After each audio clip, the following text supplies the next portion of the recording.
Hola, ¿qué tal a todos? ¿Cómo están? Bueno, saludándolos una vez más para poder hablar un poquito sobre diferentes situaciones académicas. En esta oportunidad quiero compartirles a ustedes una lectura especial o un tema del cual nos ocupa bastante responsabilidad, que es acerca del género y el discurso. Vamos a ver que el género y el discurso, como pueden verlo acá, pues está determinado por diferentes factores que iremos tocando poco a poco y sobre todo responder dos preguntas: ¿cómo significa el género? ¿Qué conceptualización tenemos acerca de él? ¿Y de qué manera se construye el género en el discurso? Ya sabemos que pues el discurso hace parte de la sociedad, ¿cierto? Y que nos lleva a entender situaciones interactivas entre la misma, cómo entre diferentes interlocutores se manejan los mensajes y cómo en los diferentes contextos los discursos van a cobrar relevancia dependiendo las necesidades de las cuales nosotros estemos hablando o la pragmática hacia donde nos estemos refiriendo. Entonces, en estas diapositivas vamos a abordar de manera muy general, por supuesto, este tema, porque hay que ver que es un tema bastante, digamos, profundo, que merece muchas lecturas y la revisión de varias teorías acerca de la construcción conceptual que puede ser desde la perspectiva de diferentes autores, ¿sí? Entonces, empezando, miremos por qué hablar de género desde un punto de enfoque discursivo. Es decir, que tenemos que diferentes autores, ¿cierto? Hablan acerca de que todos nosotros nos manejamos en unos campos discursivos y que esos campos discursivos, el hablar, el comunicarme con los demás, pues están rodeados de signos, ¿cierto? De señales, de símbolos, y que todos esos elementos siempre tienen una significación, tienen una intención, una comunicación con el otro, entre pares, ¿cierto? El discurso se da en el momento en que yo me comunico con el otro a través de diferentes conversaciones. Y hay unos factores que hay que tener en cuenta que, por ejemplo, la semántica ocupa un papel importante en estos factores. ¿Por qué? Porque es el significado de las palabras y cómo las palabras pues van adquiriendo diferente poder a la luz de lo que puede ser el lenguaje y esa comunicación con el sujeto. Entonces, hablar del discurso desde un análisis discursivo, desde la teoría del discurso como tal, implica que sepamos que es en la construcción social, entre diferentes elementos, entre diferentes personas, cómo comenzamos a conceptualizar las diferentes temáticas o los diferentes temas, ¿sí? No es lo mismo que yo conceptualice qué significa el género sexual, ¿cierto? Que es lo que nos va a ocupar en este tema, en diferentes estratos económicos. No es lo mismo que yo hable de género, de las sexualidades en un discurso político, ¿cierto? A una entrevista o en una tertulia con amigos. Es decir, las variables van a cambiar, la forma de decirlo va a cambiar, ¿cierto? Y por ello lo semántico pues va a tener muchísima particularidad siempre y cuando lo una con lo pragmático, ¿sí? Y es el contexto pues finalmente el que me va a comenzar a significar las diferentes posiciones que yo tenga frente a determinado tema, ¿sí? Miremos que las personas comienzan a armar los discursos, los conceptos, a través de la significación de las palabras y sobre todo acerca de una memoria de saberes. Es decir, nosotros hablamos y seguimos conductas sociales que están enmarcadas para poder ser aceptados dentro de un núcleo social, ¿no? Nosotros seguimos esos patrones para poder encajar en una sociedad, y pues si no lo hacemos vamos a parecer raros o vamos a parecer que no seguimos, digamos, esa misma línea de pensamiento. Por lo tanto, pues a través de la tradición oral y demás elementos siempre tratamos de que esos patrones sigan continuamente para nosotros encajar en los diferentes elementos y en los diferentes puntos de vista de la sociedad, ¿sí? Entonces vamos a mirar que la comunicación discursiva trata de mirar puntos de vista común, ¿sí? Valores, creencias, actitudes, relevancias, ¿ya? Y cómo la práctica social nos lleva a relacionar precisamente ese papel que tenemos como sujeto y cómo ese papel a nivel subjetivo se va transformando a través de diferentes prácticas y diferentes situaciones, ¿sí? Ahora bien, si habláramos de los análisis discursivos y de los diferentes géneros, que hay pues a través de lo político, lo social, etcétera, entenderíamos que esos géneros están de alguna forma enmarcados por unos ámbitos lingüísticos. No podemos comenzar a hacer un discurso si desconocemos un orden oracional, de lo cual se ocuparía la morfosintaxis, si desconocemos los sonidos, ¿cierto?, de las palabras, de lo cual se ocuparía la fonética y la fonología, ¿sí? Si desconocemos el significado de las palabras, de lo que se ocupa la semántica, si desconocemos también cómo los diferentes signos hacen parte de la sociedad, lo que según Saussure pues vendría a significar la semiología, ¿ya? Y todos estos contextos, es decir, para nosotros comenzar a conceptualizar, ¿sí?, un género sexual, tenemos que partir de que ese género y ese concepto pues está motivado por lo que la gente dice, por lo que la gente habla, por los aprendizajes, por las experiencias, por la memoria y sobre todo por la evolución que se ha dado a través de las diferentes situaciones a lo largo de los años, ¿sí? Tengamos en cuenta que hablar acerca de este término y hablar desde el análisis del discurso nos lleva a tener en cuenta que hay unas restricciones formales, es decir, cómo digo lo que yo digo, ¿sí?, de qué manera lo digo, de qué forma ese aprendizaje lo estoy transmitiendo, ¿ya?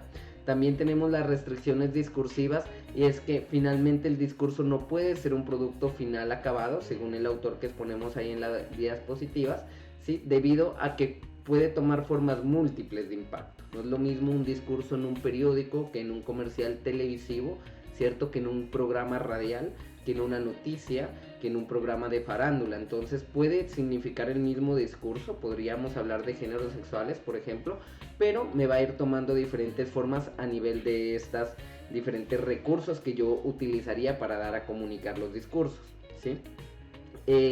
Entonces pensamos de que estamos en ese contexto para decir qué cosas y cómo lo vamos a decir, ¿sí?, teniendo en cuenta que pues lo que se va a decir va a dar cuenta del dato del objeto, de los discursos de los que vamos a hablar, qué temas y subtemas están relacionados con eso, qué circunstancias rodean a esa situación, ¿sí?, de qué manera lo visual y lo verbal se convierten en elementos propios de lo discursivo y cómo se relacionan con los demás individuos. Entonces, estas limitaciones discursivas pues van a depender sobre todo de la credibilidad que tenga mi discurso, ¿sí?, de la captación, de la aceptación, del análisis, ¿sí?, de los debates, de las conversaciones, de las entrevistas. Es así como el género sexual, por ejemplo, ha venido pasando poco a poco diferentes transformaciones a lo largo de los años y ha venido pues de alguna forma configurándose como un tema necesario para comenzar a hablar de identidades, ¿sí?, de inclusión, de equidad, de valores, de derechos, que bueno, ha sido una lucha larguísima a propósito de esto con diversidades sexuales, sobre todo por la comunidad LGBTI, que esto viene y se remonta a aproximadamente desde el año 1969 con los disturbios de Stonewall hasta hoy, ¿no? Cómo todos estos conceptos se han venido resignificando a la luz de los nuevos conocimientos y los avances del nuevo mundo, ¿sí? Entonces siempre los interlocutores están buscando un patrón de neutralidad, ¿sí?, en donde haya verdaderamente un conocimiento conceptual, pero que sea siempre lineal, ¿sí?, en esa comunicación interactiva que se hace, ¿sí?, donde el enunciador, quien es finalmente quien dice el discurso, debe entender que está partiendo de un contexto, ¿sí? Yo no puedo hablar, por ejemplo, de géneros sexuales en una charla de comida, por ejemplo, ¿sí? Entonces miremos cómo el contexto hace parte de eso, ¿sí? Es decir, lo podría hacer, por supuesto, pero siempre tengo que enfocarme a un tema en general, ¿sí? Y poco a poco en la naturaleza humana y en el lenguaje, pues esto se va descubriendo a través de diferentes situaciones que tienen que ver con la simplicidad, ¿sí? Miremos que el tema que cuando hablamos a nivel discursivo o tocamos algún objetivo frente a un tema en especial, pues está dado por la razón sobre la actualidad del discurso, ¿no? Cómo precisamente los cambios van hablando y van desglosando nuevamente reconceptualizaciones y nuevos conceptos a la luz de mirar cómo los términos van cambiando. En ese sentido, los géneros sexuales, pues la identidad de género y demás, pues ha ido cambiando a lo largo de los años Y por eso nosotros vamos a mirar cómo todo esto hace parte de un constructo social, ¿cierto? Que gira alrededor del mismo tema, ¿sí? Gira hacia la proximidad del mismo tema y cómo comienza a abarcarse desde diferentes entornos y diferentes elementos. Tenemos nosotros, por ejemplo, que Van Dijk, ¿cierto? En el año 2000 nos cuenta sobre que los escenarios discursivos parten de un contexto, ¿sí? Ya lo hemos mencionado antes, que la pragmática es muy necesaria para esto, pero que en ese contexto se tienen en cuenta las acciones de los hablantes, ¿sí? Qué acciones están llevando a cabo y de qué manera están diciendo los discursos, de qué manera están significando, por ejemplo, el género sexual, ¿sí? A través de la práctica del lenguaje de la lengua que vendría siendo el habla, ¿ya?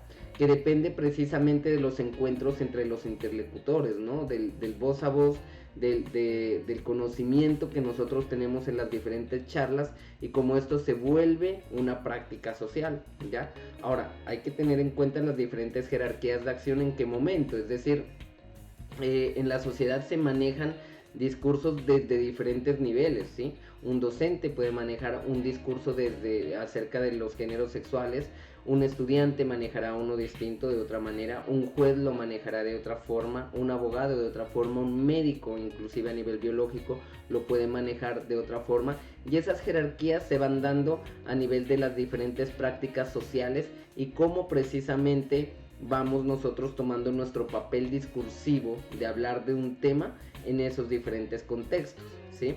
Entonces, este discurso lo vamos a tener que estudiar como una estructura compleja, por supuesto, que tiene unas partes lingüísticas, unas partes subjetivas, unas partes personales, identitarias, inclusive hasta unos roles, ¿no? Entre mujeres y hombres que podrían ser diferenciadores de los argumentos que se vayan a dar sobre el tema, ¿sí? La cultura, la sociedad, los diferentes elementos que se configuran para conceptualizar las diferentes palabras, lo que nos ocupa, como les decía, los géneros sexuales. Pero estamos aquí precisamente para develar por qué el análisis del discurso, ¿sí? Como materia, los estudios del discurso nos llevan a entender cómo se va evolucionando, ¿sí? Cómo se evoluciona este concepto a la luz de las diferentes teorías, a la luz del poder discursivo de las ideologías, ¿sí? Por ejemplo, la ideología religiosa marca un papel importante, sobre todo porque explaya las diferentes ideas de comunidades, ¿cierto? Católicas, hinduistas, etcétera, que van a tomar también un rol, ¿cierto? A nivel discursivo al momento de hablar, por ejemplo, de los discursos sexuales y demás. Entonces, el contexto pues va a formar otra parte importante acerca de estas relaciones, de estas situaciones, ¿sí? La persuasión que yo tenga con el auditorio, las maneras de hacer entender cómo los diferentes elementos pueden estar a mi favor o son en contra de algo, de algún tema en particular.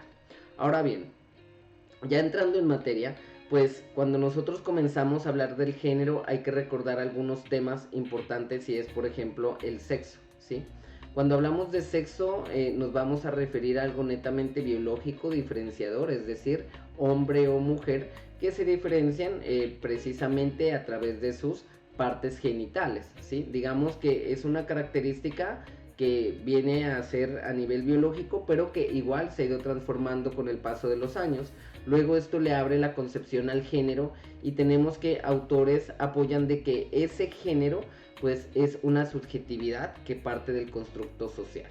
Es decir, conceptualizar lo que es el género sexual depende de las diferentes mentalidades de las personas, culturas, creencias, ¿cierto? Que haya alrededor del mismo y cómo hay que hacer esa discriminación inclusive hasta dentro de la lengua. Miremos que, por ejemplo, en inglés la palabra gender, ¿sí? Viene desde un término anglosajón, pues precisamente para referirse al género, pero que en el inglés tiene una connotación específicamente dada hacia el sexo, ¿sí? O hacia las sexualidades, ¿ya?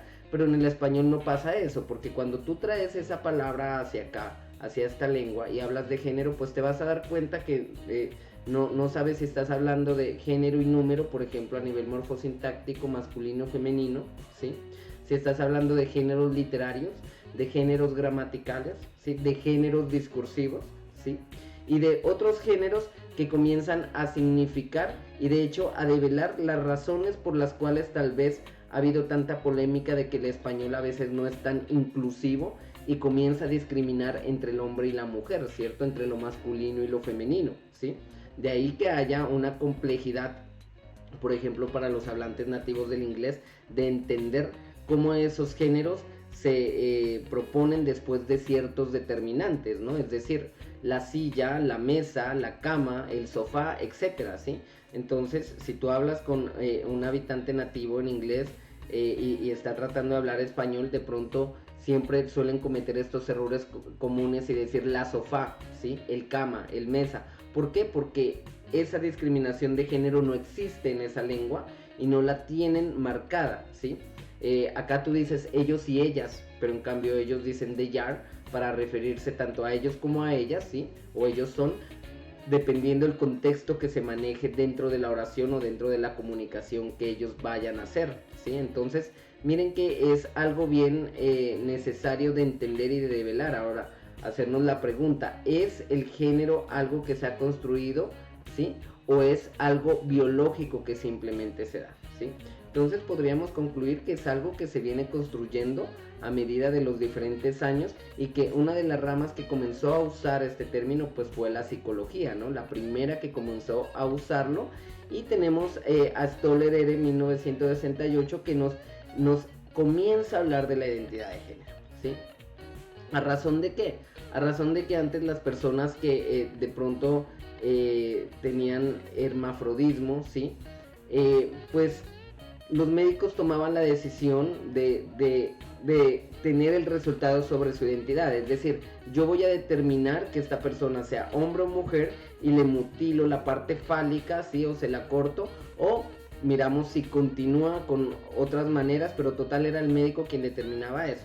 Este autor se da cuenta en este año de que después de hacer eso en estos pacientes, pues el género pudo cambiar, ¿sí? Es decir, si era una persona que tal vez se le mutiló la parte fálica, pues finalmente resulta que esa persona, ¿sí? Sí quería tener una relación, digamos, una identidad masculina, ¿sí? Y al ya no tenerla, pues esto era un trauma grandísimo, por supuesto. Y entonces él dijo, esto no va a ser determinante y el sexo no va a ser finalmente quien determine el género del individuo. El sexo no va a ser quien determine si el individuo es masculino o femenino, ¿sí? Por lo tanto, quien determina esto o lo que determina esto, pues va a ser la identidad del género, ¿sí? Es decir, cómo a nivel subjetivo yo me siento, ¿sí? Si yo me siento mujer, si yo me siento hombre, ¿sí? Yo, por ejemplo, en estos momentos, digamos, podría decir, bueno, yo hoy en esta exposición me estoy sintiendo mujer, ¿sí? Porque es la identidad de género que quiero que esté en estos momentos representada en mí, y es como me estoy sintiendo, de la manera en que explayo mis sentimientos y demás, ¿sí? Entonces, miremos cómo este término se vuelve tan complejo, y de ahí que precisamente partamos de lo que es subjetivo, de la manera como todos estos elementos hacen parte de los constructos sociales, ¿no? Ahora bien, hay que hablar también acá de algo importante, y es de los roles de género, que son pues esos papeles que nosotros vamos a tener dentro de la sociedad, las normas y las prescripciones sociales y culturales, ¿no? ¿Cómo sabemos esos roles de género? Pues sabemos que autores nos dicen que se construyen desde los 3 años en adelante, o cuando hay estas diferentes etapas del conocimiento del niño y la niña, en donde ellos comienzan a interactuar con lo social, con los padres en su contexto, y dicen, bueno, yo me voy a juntar con niños, yo me voy a juntar con niñas, y vamos a jugar con carros, y vamos a jugar así, y el comportamiento mío tiene que tender a hacer esto, a hacer lo otro, en fin, y se va construyendo ese rol de género, ¿sí? Que por supuesto, ahora bien, este rol de género ha generado diversas críticas, digamos, a nivel de lo que puede ser la identidad del género y las sexualidades en general, porque vamos a ver qué cosas y qué actividades están dentro de este rol de género, ¿cierto? Es decir, ¿es el trabajo de las mujeres solamente un trabajo para mujeres y de los hombres igual? Es imposible entonces que miremos a un hombre cocinando, haciendo las labores del oficio mientras su esposa se va a trabajar, ¿sí?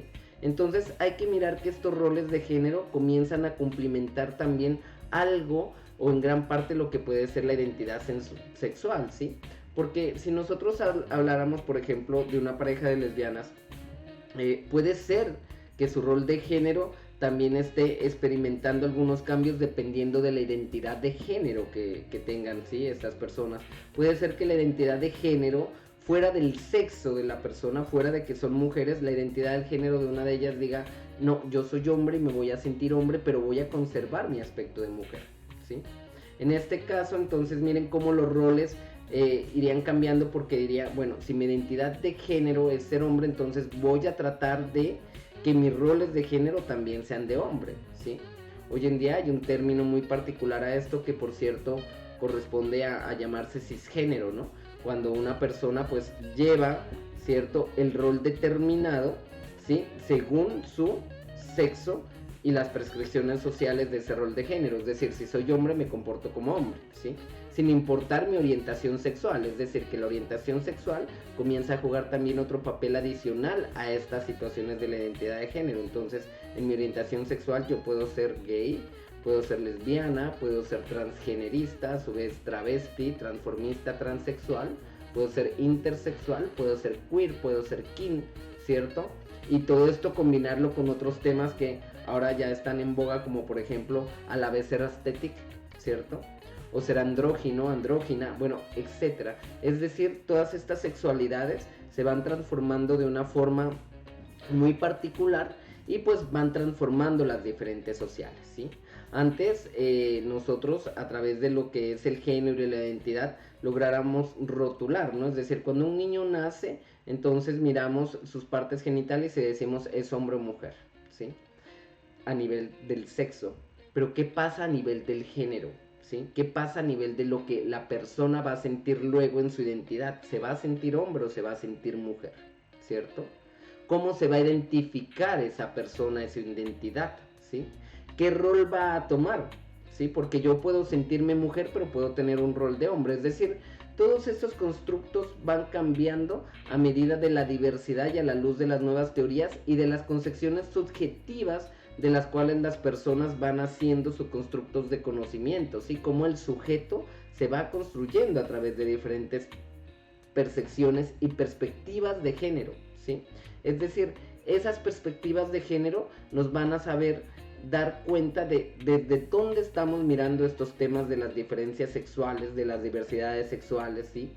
Desde dónde las estamos equiparando y cómo estas perspectivas, además, y estas situaciones, pues bueno, deberían tender a desaparecer con el ánimo de no discriminar. Es decir, la sociedad cambiante tiene que llegar a un momento en donde de verdad nosotros comencemos a hablar de diferentes discursos, ¿cierto?, a nivel de lo que es el género sexual, la orientación sexual, la comunidad LGBTI, sin necesidad de tachar esto como una anormalidad, que sería un término mal utilizado, ¿cierto?, pero es a la vez de que entiendan cómo debo ser inclusivo, ¿sí? Hoy en día parte de la exclusión que se hace a las diferentes poblaciones es el tener que hablar sobre el tema para su inclusión, ¿sí? Es algo irónico, ¿no? Porque yo voy a decir, voy a hablar de orientaciones sexuales y voy a comenzar a preguntar, ¿a usted le gustan los hombres, las mujeres? ¿Cómo se considera? ¿Cuál es su identidad de género? Es decir, tiene que llegar un momento de los avances sociales donde nosotros comencemos a decir, bueno, es que ya no es necesario hablar de esto. Ya no hay un para qué que sigamos con esta temática, ¿sí? Porque vamos a entender que simplemente somos construcciones de sujetos que vamos hacia las mismas realizaciones personales. Si nos fuéramos a la parte de la conducta humana y de esas realizaciones, pues sería ir en busca de la felicidad. Y eso nos competiría a todos en un factor común como seres humanos, que sea nuestro rol diferente o distinto o diverso, que nuestra identidad sea igual que nuestro sexo. Eso ya no tendría nada que ver con esa situación, ¿sí? Es allá donde tiene que desaparecer en algún momento y se van dando estos avances, ¿no? ¿Sí? Muchas veces todavía caemos en el error de preguntar, bueno, ¿y a ti te gustan los hombres o te gustan las mujeres? Es decir, es necesario nuevamente preguntar estas situaciones y a son de qué y a razón de qué, ¿sí? Es decir, tenemos que comenzar a mejorar nuestras situaciones discursivas, a través de la conceptualización que nosotros estamos manejando al respecto, ¿sí? Para no entrar en discriminación. Esto se vuelve un tema complejo porque desde la lengua a veces ya muchos individuos no saben cómo referirse y no saben si están discriminando o no están discriminando a alguien. Es aquí donde la semántica ocupa un papel importante con la objetividad, ¿no? ¿Sí? Las cosas a veces son como son. Muchas personas dicen, bueno, es que yo tengo un amigo que es así. Entonces, ¿así cómo? ¿Sí? La objetividad me diría, yo tengo un amigo que es homosexual, yo tengo una amiga que es lesbiana, tengo un amigo que es heterosexual, tengo un amigo que es negro, que es negra, etc. ¿Ya? Entonces, miremos que tenemos que ir por esa línea hacia la inclusión y cómo todo esto nos lleva a esas situaciones, ¿sí? Miremos que en las cuestiones de género, Bonder 1998, bueno, a pesar de que es una lectura algo antigua, pues no se sale de lo clásico, ¿no? De esas concepciones, porque miren que desde este año y desde muchos años atrás se vienen tocando sobre los mismos, es decir, el género viene a ser una convención entre lo masculino y lo femenino, ¿cierto? Nos viene a hablar de cómo actúan los individuos, cómo esto es subjetivo precisamente frente a diferentes situaciones, ¿sí? Cuál es el rol y la relación del poder social entre hombres y mujeres y cómo esto me ayuda a significar el género, ¿sí? ¿Ya? ¿Existen solo dos géneros? ¿Sí? ¿Masculino y femenino? ¿O hay unas personas que pueden decir, pues yo no tengo género y punto final, ¿sí? Miremos que inclusive la ciencia ya ha comenzado a experimentar esto con la robótica y han creado ya, ¿no? En diferentes contextos, por ejemplo, los llamados cyborg, que son robots que no tienen un género, digamos, definido, un sexo definido, sino que, bueno, a la larga, pues, es hombre o mujer o no es nada, ¿sí? Entonces miremos cómo todo esto comienza a partir de lo subjetivo y cómo comienza a ser una figura inclusive híbrida, ¿no? Es normal que un individuo hable al respecto de, bueno, yo no tengo género porque es que la naturaleza no tendría por qué discriminar ese género, ¿no? Inclusive recordemos que Brigitte Baptiste en una de sus conferencias habla acerca de este hecho y dice que se ha descubierto que en la naturaleza hay inclusive palmeras que son travestis, ¿sí? O que son transgénero, pues por decirlo, ¿no?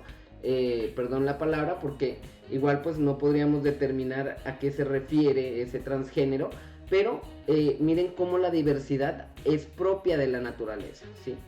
¿Ya? Y ella termina diciendo que no hay nada más queer, ¿sí? Que la naturaleza, es decir, no hay nada más cambiante como eso y no hay por qué tener que etiquetar, ¿sí? Y entre todas las especies de los seres humanos, pues el hombre es el único, ¿sí? Entre todas las especies del planeta Tierra, pues el hombre es el único que comienza a discriminar, que comienza a hacer esas divisiones, ¿sí? Porque de hecho en el reino animal nosotros tenemos que hay animales que tienen relaciones, digamos, homosexuales, ¿cierto? Plantas que son hermafroditas, o sea, tenemos todas estas cuestiones que la naturaleza ya no lo da, ¿sí? Pero cuando nosotros hablamos de estas situaciones y comenzamos a precisamente a meterle situaciones discursivas como la religión, como las creencias y demás, pues se comienza a desconfigurar de alguna manera lo que nosotros entendemos como género desde diferentes perspectivas, ¿ya? No sabemos entonces hacia dónde debemos reducir estos términos, si a las identidades o los roles sexuales, ¿cierto? No sabemos si tal vez esas identidades de género vienen construidas por el lenguaje o llevan un componente imaginario, ¿sí? Que sería lo más lógico, es decir, todo aquello acerca de la identidad de género debe llevar un componente imaginario que corresponde a cada individuo, ¿sí? Ahora bien, dirán, bueno, pero entonces, ¿yo por qué tengo que respetar el pensamiento del otro o irme en contra del pensamiento del otro? Pues es que la cuestión está precisamente en una situación ética y hasta dónde yo voy a llegar con esa situación ética y de qué manera esa situación me va a llevar a mí a entender los diferentes papeles que tenemos los seres humanos en la comunicación entre los mismos individuos, ¿ya? Sin necesidad de entrar a rayar si estamos de acuerdo o en desacuerdo, sino de entender que cada uno tiene su propia identidad, su propia significación, ¿sí? Y que nuestros derechos van hasta donde empiezan los derechos de los demás, ¿ya? Aquí miramos por eso cómo la construcción del sujeto también es algo subjetivo, es algo imaginativo que nos lleva a mirar que los sujetos se resignifican, ¿no? Que nosotros como seres humanos estamos todos los días aprendiendo nuevos conocimientos, nuevas culturas, nuevos contextos, y que esto va resignificando, por supuesto, nuestra labor dentro de la sociedad y nuestra concepción frente a diferentes esquemas sociales, ¿sí? Entonces, miremos cómo este tema pues ocupa bastante crítica, ¿sí? Y bastante teoría al respecto para entender esas diversidades, ¿sí? Y comenzar a comprender desde dónde se conceptualiza el género, ¿sí? Inclusive, si vamos un poco más allá, la violencia de género, por ejemplo, es otro tema que es preocupante porque, digamos, en particularidad, los hombres a veces creen que tienen por ser hombres, ¿cierto? O que tenemos por ser hombres mayor privilegios que las mujeres, y por ende podemos nosotros hacer una discriminación de género con ello, ¿sí? Es decir, como yo soy hombre y tú eres mujer, entonces tú tienes que lavar, tienes que planchar, o yo tengo la autorización solamente por ser hombre para darte un piropo, ¿sí? O yo tengo la autorización solamente por ser hombre para decirte a ti que laves, para decirte a ti que hagas esto. Y es ahí cuando las mujeres comienzan obviamente a ser violentadas en muchos artículos, y los hombres igual, ¿no? Los hombres también pueden ser sujetos de discriminación de mujeres, y esto se evidencia luego en traumas psicológicos, ¿sí? En traumas que generan estrés postraumático, es decir, que a su vez revelan depresión, ansiedad, angustia, miedo, ¿sí? ¿Ya? Un hombre, por ejemplo, que que hace violencia de género, pues es un hombre que quiere siempre someter a la mujer a través de diferentes situaciones comunicativas para darle a entender que tal vez debe tener miedo si lo abandona, o si se deja, o si se separa, que si igual le pega, ella tiene que admitir esas situaciones porque no es nadie más sin él, ¿sí? Y las mujeres comienzan a tener esos miedos y esos vacíos porque tal vez pueden tener miedos hacia dejar a los hijos, ¿cierto? Miedo a que no haya un futuro, miedo al que ahora, ¿qué haré yo que no tengo trabajo y estoy dependiendo? Y des en cuenta que esto precisamente cae sobre esa identidad de género, ¿no? Es decir, sí, muchas mujeres pues tal vez no poseen trabajo porque es que su rol de género es ser ama de casa y comportarse como mujer y andar haciendo todas las labores de mujer, y entonces no trabajan porque tienen que atender al marido. Y finalmente cuando se acaba la relación, ¿a dónde van? ¿Sí?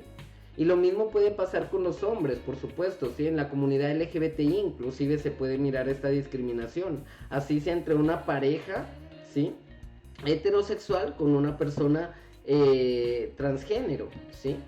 Que vendrían a conformar ya una normalización, digámoslo entre comillas, entre lo que es la sociedad, ¿ya? Porque es que estas cuestiones del género pues tienen mucha resignificación. Hoy en día yo puedo ser transgénero y puedo tener otra pareja transgénero, es decir, otro hombre, ¿sí? Pero me puedo sentir mujer, ¿sí? Y por lo tanto, si yo me siento mujer, entonces puede cambiar esos roles y puede cambiar esa concepción de pareja, ¿sí? Entonces miren cómo esto ocupa un papel muy importante, y la violencia de género sí que va a ser muy significativa en las situaciones de los momentos del género y de mirar los roles sexuales y demás, ¿sí? Por los estrés postraumáticos, las violaciones de la infancia, los abusos de poder dentro de las relaciones familiares, ¿sí? Ahora, varios estudios también demuestran que también las personas que cometen violencia de género lo hacen a raíz de que tienen problemas de la infancia, que han sido personas que han estado violentadas, ¿cierto? Que pueden tener algún trastorno psicológico del cual no se ha todavía experimentado alguna cura, alguna situación al respecto, algún tratamiento, ¿sí? Que les lleva a entender otras cosas, y tratan a veces de seguir patrones, ¿sí? Entonces miremos que aquí la conducta, ¿no?, tan propia de Watson y otros autores, cómo comienza a ser tan relevante para entender cómo las personas construyen sus pensamientos, sus diferentes personalidades y sus diferentes situaciones de visión del mundo. Porque a veces estas identidades sexuales y de género y demás vienen también de la formación que nos dé nuestra familia, ¿sí? Muchas veces, pues la madre tal vez le diga a la hija, bueno, es que usted tiene que tener un marido que la mantenga, por ejemplo, ¿no? O es que usted tiene, el padre al hombre, es que usted tiene que tener varias mujeres, mi hijo, porque es que así, o sea, des en cuenta cómo la cultura comienza a influir en estas percepciones, ¿sí?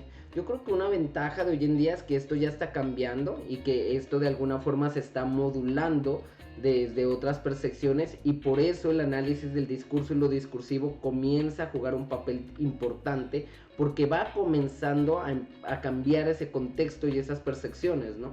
Antes aquí en Colombia pues era un aspecto muy discriminativo hacia la comunidad LGBTI. Recordemos el caso de León Zuleta Ruiz, que murió asesinado aproximadamente por 17 puñaladas, y su expareja Belandia tuvo que pues exiliarse del país precisamente para que no ocurriera nada, después de que fuera también amenazado, ¿sí?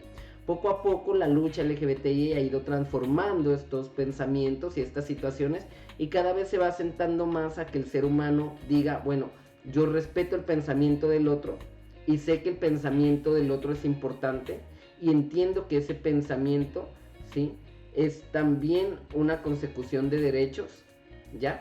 Y que esa identidad de género le pertenece al individuo, y que es el individuo quien decidirá eso, y los otros individuos pues que quieran relacionarse entenderán esta situación de la misma manera, ¿sí? Entonces, miremos que de estas formas se designa el género a través de estos constructos y percepciones, ¿sí? Y desde el discurso se construye desde estas diferentes maneras, desde los pensamientos de los individuos, desde la forma como yo hablo, desde los avances políticos del discurso, desde el avance de los diferentes discursos que se dan en la sociedad, y se comienzan a construir poco a poco y van teniendo unos avances significativos, creería yo, en muchas medidas, ¿no? Porque pues antes sí que la discriminación era total, es decir, en épocas pasadas los casos eran muy repentinos, ver que la policía atente contra las personas travestis solamente por ser travestis, ¿sí? ¿Ya? Y por estar ejerciendo de pronto trabajos sexuales. Entonces, todo esto tiene que resignificarse hasta el punto de dejar de hablar de ello, ¿no? Esa es la concepción que nosotros podemos ver, y que esa designación de género pues resulta de algo muy subjetivo, ¿cierto? De los conocimientos culturales, de las creencias, las actitudes, los valores y demás, y que poco a poco iremos cambiando conforme las situaciones de la vida pues van mejorando, la actualidad, la tecnología, porque todo esto va a tener que ver en que el individuo cambie y se reconstruya como sujeto. ¿Listo? Entonces yo creo que es esto como en generalidad de lo que nosotros podemos hablar, y mirar cómo es tan importante que sigamos nosotros siempre estudiando, entendiendo que la humanidad es un conjunto de creencias, valores, actitudes que nos deja la reflexión de que todos somos iguales y tenemos que llegar a una equidad de género, ¿no? Una equidad entre hombres y mujeres, donde la inclusión sea permisiva, donde yo entienda que mis derechos van hasta aquí, no hacia más allá de donde yo piense, donde respete las creencias de los demás y comience a hablar con respeto, con comunicación, ¿cierto? Hablábamos de que sería bueno que cuando uno encuentra un amor, poder invitar, por ejemplo, un hombre a otro hombre, ¿cierto? Sin necesidad de que haya una represalia frente a eso. Es decir, uno no sabe si le fueran a pegar un puño, si por invitar un tinto a alguien más de pronto va a salir insultado, etcétera, ¿sí? Cosa que también pasaría con las mujeres, pero que las mujeres siempre tienden como a tener más esa situación del contexto del amor, de la ternura, del cariño, de la amistad, ¿sí? Entonces hay que repensar esto, ¿no? Y yo lo dejo ahí como para que ustedes lo piensen, reflexionen, lo analicen, ¿sí? Porque no es el hecho de que, bueno, pues yo le voy a caer a todo el mundo y ya está, ¿no? Es decir, hasta qué medida yo puedo construirme como humano y entender lo que el otro me dice, ¿sí? Sí, gracias, no gracias, yo pienso esto, mi rol es este, mi género es este, bueno, en fin, ¿sí? Mi orientación es esta. Entonces pensémoslo desde ahí. Inclusive en un próximo video estaremos hablando si estas concepciones de género, ¿cierto? Identidades de género y la forma de referirse al otro cambia o varía entre hombres y mujeres. Si hay un factor biológico que esté determinando esto, ¿sí? O si hay unas situaciones que nos lleven a creer cómo esas percepciones se van diversificando a través de diferentes elementos y culturas. Entonces yo creo que eso es todo lo que nosotros tenemos para hablar. Pues cualquier cosa, por supuesto, comentarios, de pronto que quieran debatir y demás. Espero que les haya gustado y nos vemos en un próximo video. Chao, chao.